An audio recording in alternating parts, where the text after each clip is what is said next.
Let's take a few questions from the reporters, and I always like to start with the local reporters first, and then we'll do the national folks if we got time afterwards. Senator Vance, first of all, congratulations on last night's debate. Thank you. I did get a chance to speak to some voters here before you stepped on stage. I spoke to Jeffrey and Bert, and they said that they loved how the debate was civil and policy-focused. But then I also got some opportunity to speak to voters outside of the event, and I got a question from Robert from Pontiac, and it's a two-part question. I hope you can answer it. Sure. So the first part is, with issues where Americans are divided, if elected as the next vice president, how will you bring folks together, especially from the other party? And if there is an issue you disagree with Donald Trump, how will you make your voice heard for the people? Well, so and you said the person who asked that question is named Robert? Correct.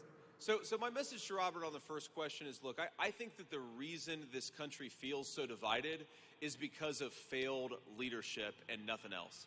You talk to, and look, I genuinely believe this. With a lot of folks who are going to vote against me and Donald Trump, there are a lot of people out there who are fundamentally good human beings, but the leadership of the Democratic Party, Kamala Harris, is an absolute disgrace. And here's the way, again, why do we have so much division? And why do we have so much rancor in this country's political debate? It's because Kamala Harris and her allies are trying to silence the American people rather than engage with them.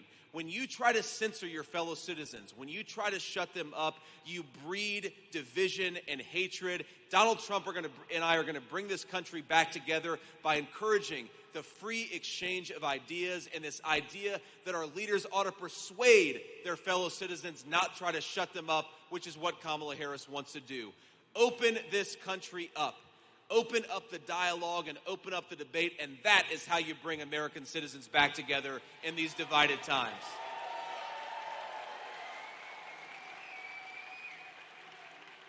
But on the second question about what do you do when you disagree with Donald Trump, the answer is, first of all, Donald Trump is at the top of the Republican ticket. He will be the next president of the United States. I've got two responsibilities.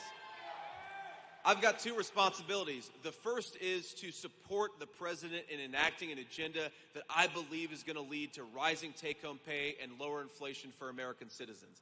That's number one. But of course, if I disagree with the president, it is my responsibility to talk to him about it and to offer honest counsel in private. And one of the things that I love about Donald Trump is that he takes advice and feedback from everybody. As much as, you know, it's funny when the president, the only conversation that he and I ever had about whether I might become his vice presidential nominee was the Saturday before the convention. If you remember, that was the Saturday where he was shot in Bucks County, Pennsylvania. I saw him that morning in Florida. We ended our conversation. He hopped in a plane and flew to Pennsylvania, where, of course, an assassin nearly took his life. And you know what the president told me? He said that he talked to everybody about who his vice presidential nominee should be. And I think that's one of the great things is he's willing to take feedback. Of course, he makes the final decision, but he's willing to take inputs from everybody. And he even said that he was talking to the Mar-a-Lago gardener about who the vice presidential nominee should be. And I said, well, sir, what the hell did the Mar-a-Lago gardener say? Because this affects my life. I'm very curious what these people you're talking to are saying about this very important decision. But I think that it's one of the great things about his leadership style is he is in charge, he is in command, but he makes decisions after getting as much information as possible, and that's how the country should be led. You know, it actually raised an important question, you know, Robert, and I know, of course, the journalist who's asking this question. Look, one of the things that people in D.C. say about Kamala Harris, and it's Democrats that say this, it's people she served with in the Senate, and it's also Republicans. And, of course, they say this in private, but they'll say Kamala Harris is very insecure. She doesn't like to be challenged. If you don't like to be challenged and you don't like to engage in open debate, you should be nowhere near the Oval Office of the United States.